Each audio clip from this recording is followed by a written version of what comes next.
राजनीतिक सियासत में एक चूक और कांग्रेस लुढ़क जाएगी।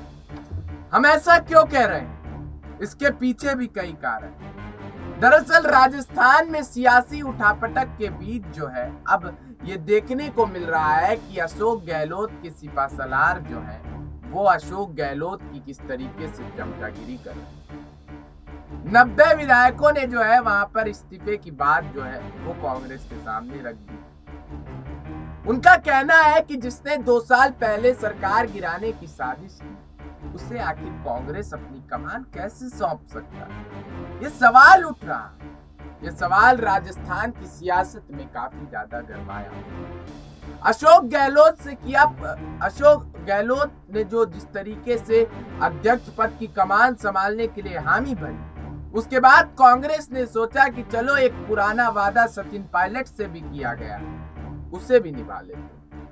लेकिन कांग्रेस जो है वो कहीं ना कहीं नाकाम साबित है, क्योंकि कांग्रेस को उनके ही वरिष्ठ और दिग्गज जिस पर आंख ऐसे करके मूंद के भरोसा करने वाली कांग्रेस को जब झटका लगा, पता चला कि जिस अशोक गहलोत को वो चूहा समझ रही थी वो जब फन निकालेगा तो काला नाग इस कदर बनेगा कि कांग्रेस को एक रेखा से बाहर नहीं जाएगा। जरा से रेखा से बाहर जाने की कोशिश की और काला नाग डस लेगा और कांग्रेस लुढ़क जाएगी।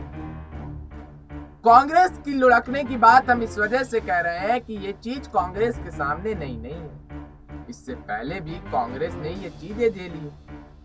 दरअसल कांग्रेस के बारे में आपको बताते हैं, क्योंकि कांग्रेस जो है वो वहां पर सबसे ज्यादा मजबूत साबित होती थी। कांग्रेस को लेकर के जो जिस तरीके से पंजाब में कैप्टन अमरिंदर सिंह से छीन कर जो है सत्ता वहां पर सिद्धू के हाथ में, नवजोत सिंह सिद्धू के हाथ में देने की जो कांग्रेस ने वादा किया था, वो वादा पूरा करने के चक्कर में कांग्रेस की सरकार गिर गई। उसके बाद मध्य प्रदेश में ज्योतिरादित्य सिंधिया की बगावत नहीं संभल पाई। उसके बाद गोवा में 17 विधायकों में से 6 विधायकों ने इस्तीफा इस वजह से दे दिया कि आला कमान से संपर्क साधने में देरी, और इसी साल 8 विधायक और बागी होकर के भाजपा में चले।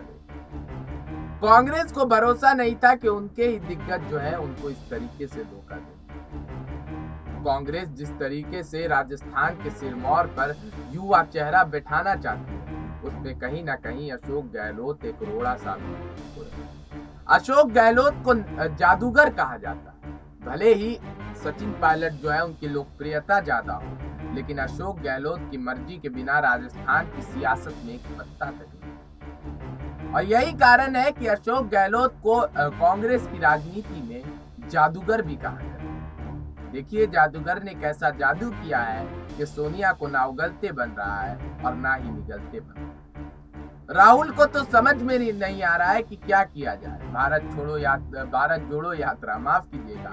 जोड़ो यात्रा को छोड़कर राजस्थान की दौड़ लगाई जाए या फिर भारत जोड़ो यात्रा को कंटिन्यू रखें। समझ ही नहीं आ रहा है। कांग्रेस समझ ही नहीं पा रही है कि अशोक गहलोत जिस पर हम इतना भरोसा कर रहे थे वो ऐसा धोखा कैसे दे सकते।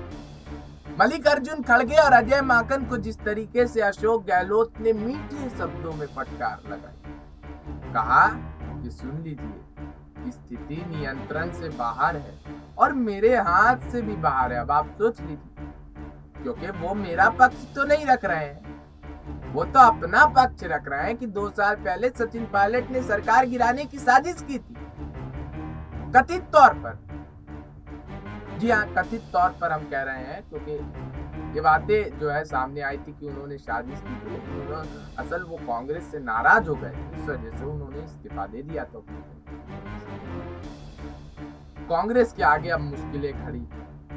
अशोक गहलोत ने धमकी दे दी, 90 विधायकों की धमकी मिल गई है। सचिन पायलट अगर जाते हैं तो केंद्र में इस तरीके का तमाचा लग सकता है कांग्रेस को कि फिर कांग्रेस उस तमाचे को बुरा नहीं पाएगी।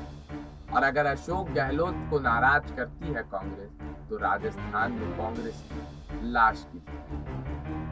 तो अब देखना ये दिलचस्प होगा कि इन सारे मुद्दों पर कैसे कांग्रेस फैसला लेती है। फिलहाल इस खबर में इतना ही। तब तक के लिए बने रहें और देखते रहें नेक्स्ट लाइव। धन्यवाद।